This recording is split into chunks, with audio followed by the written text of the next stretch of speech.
सुदामा का वध।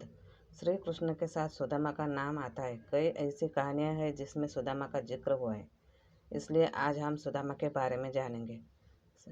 भगवान श्री कृष्ण और गरीब सुदामा के बारे में आपको मालूम होगा कि जब पौराणिक समय की मित्रता की बात होती है तो हर किसी को श्री कृष्ण और सुदामा की मित्रता की याद आती है। कृष्ण दयालु और महानता में विश्वास रखने वाले थे, जो एक गरीब ब्राह्मण से मिलाने महल के द्वार तक नंगे पांव चले जाते हैं और फिर सुदामा की गरीबी दूर की थी। इस कथा से तो हम भली भांति परिचित हैं, लेकिन क्या आप जानते हैं स्कंद पुराण में वर्णित कथा के अनुसार सुदामा और विराजा नाम के कृष्ण भक्त श्री कृष्ण और राधा रानी के गोलोक धाम में निवास करते थे। वह दोनों श्री कृष्ण की भक्ति और अटूट सेवा में जुटे रहते थे। कृष्ण भक्ति के साथ में करते हुए एक दिन सुदामा को विराजा के लिए प्रेम की अनुभूति हुई, मगर विराजा कृष्ण प्रेम में पूरी तरह चोर थे। सुदामा ने विराजा को अपने प्रेम के बारे में बताया। विराजा ने सुदामा के प्रेम को स्वीकार किया, लेकिन कृष्ण भक्ति में समय बचने के बाद की शर्त के साथ। सुदामा और विराजा दोनों ने श्री कृष्ण को यह बात बताने की सोची, मगर उससे पहले ही श्री राधा रानी ने दोनों की बातें सुन ली। राधा रानी को क्रोध आया कि गोलोक में कृष्ण भक्ति और कृष्ण प्रेम के अलावा अन्य किसी भावना का कोई स्थान नहीं है। राधा रानी ने सुदामा और विराजा को धरती पर पुनः जन्म लेने का श्राप दिया, जिसके बाद विराजा का जन्म धर्मध्वज के यहाँ तुलसी और सुदामा का राक्षस कुल में शंखचूड के रूप में हुआ। दानव राज्य दंभ के घर पर पुत्र के रूप में जन्म लिया, जिसका नाम शंखचूड रखा गया, और विराजा धर्मध्वज के यहाँ तुलसी के रूप में जन्म हुआ। जब शंखचूड बड़ा हुआ तब वह जेगी भव्य मुनि के उपदेश से पुष्कर मरण जाकर ब्रह्मा जी को प्रसन्न करने के लिए भक्तिपूर्वक तपस्या करने लगा। फिर कुछ वर्ष बाद परमपिता ब्रह्मा जी उसकी तपस्या से प्रसन्न होकर प्रकट हुए और शंखचूड को वर मांगने को कहा। ब्रह्मा जी को अपने सामने देखकर उसने अत्यंत नम्रता से उन्हें अभिवादन किया और फिर ब्रह्मा जी से वर मांगते हुए कहा कि भगवान, मुझे ऐसा वर दीजिए जिसमें मैं देवताओं के लिए अजय हो जाऊं। तब ब्रह्मा जी प्रसन्न होकर बोले, तथास्तु, ऐसा ही होगा।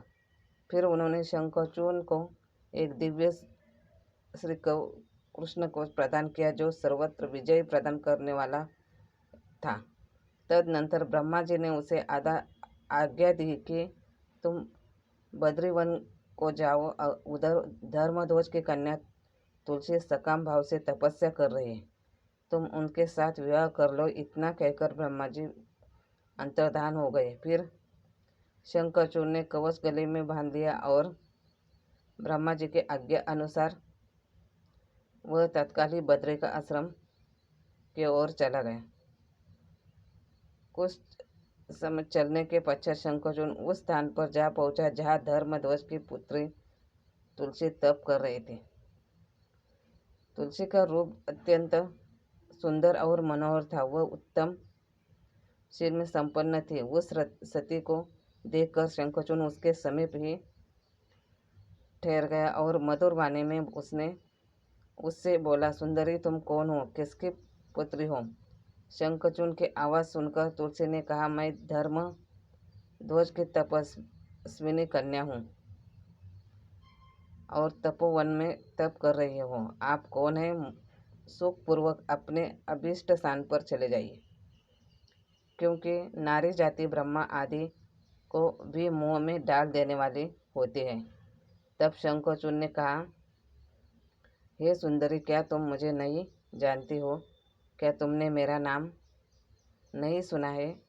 अरे, देवताओं में भगदड़ डालने वाला शंखचूड़ मैं ही हूँ। पूर्व काल में श्री हरि का पार्षद था। मेरा नाम सुदामा गोप था। उस समय मैं राधा जी के श्राप से दानव शंखचूड़ होकर उत्पन्न हुआ हूँ। यह सारी बातें मुझे ज्ञात है, क्योंकि श्री कृष्ण के प्रभाव से मुझे अपने पूर्व जन्म का स्मरण बना हुआ है और परम पिता ब्रह्मा जी के आज्ञा से मैं यहाँ तुमसे विवाह करने आया हूँ। जब दानवराज ने आदर पूर्वक तुलसी से ऐसा सत्य वचन कहा, तब वह मुस्कुराकर कहने लगी, भद्र पुरुष, आज आपने विचार से मुझे पराजित कर दिया है। फिर तुलसी उसे वेदोक्त उपदेश देने लगे। उसी समय वहाँ ब्रह्मा जी प्रकट हुए और कहने लगे, शंखचूड़, तुम इसके साथ क्या व्यर्थ विवाद में बात कर रहे हो? तुम गंधर्व विवाह की विधि से इसका पानी ग्रहण करो, क्योंकि निश्चय ही तुम पुरुष रत्न हो और तुलसी सती साध्वी नारियों में रत्न स्वरूप है। फिर ब्रह्मा जी ने तुलसी से कहा कि सती साध्वी तुलसी, ऐसी गुणवान कान की क्या परीक्षा ले रही हो? ये तो देवता व असुरों और दानवों मान मर्दन करने वाला है। सुंदरी, तुम इसके साथ संपूर्ण लोकों में सर्वदा उत्तम स्थान पर चिरकाल तक प्रतिष्ठित विवाह करोगी। इतना ही नहीं, शरीर साथ होने पर यह पुनः गोलोक में ही श्री कृष्ण को प्राप्त होगा। शंखचूड़ ने गंधर्व विवाह की विधि से तुलसी का पानी ग्रहण किया। तत्पश्चात तुलसी ने तुलसी के साथ विवाह किया। फिर कुछ समय पश्चात देवगुरु शुक्राचार्य के आज्ञा से शंखचूड़ दानवों का राजा बना दिया गया, जिसके बाद शंखचूड़ ने देवताओं पर आक्रमण कर दिए। ब्रह्मा जी के मिले वरदान के कारण कोई भी देवता उसके सामने टिक नहीं सका और उस सभी रणभूमि छोड़कर जा रहे थे।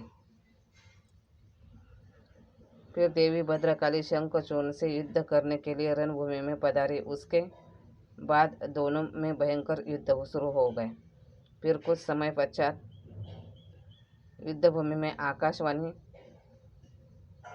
हुई कि देवी, तुम शंखचूड़ को युद्ध में पराजित नहीं कर सकती, क्योंकि यह तुम्हारे लिए अवैध है।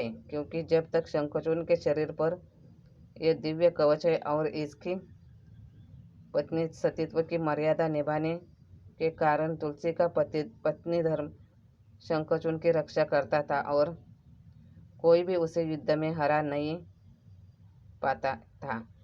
पतिव्रता है, तब तक इसे रणभूमि में कोई नहीं हरा सकता। यह सुन देवी भद्रकाली भगवान शिव के पास पहुंचे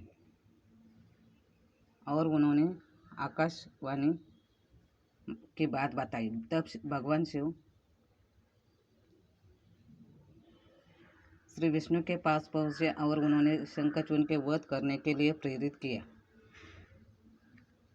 फिर शिव आज्ञा से विष्णु जी वहां गए। उन्होंने वीरथ ब्राह्मण का वेश धारण किया और शंखचूड़ के निकट जाकर बोले, दानवेंद्र, इस समय मैं आपका याचक होकर यहाँ आया हूँ, तुम मुझे भिक्षा दो।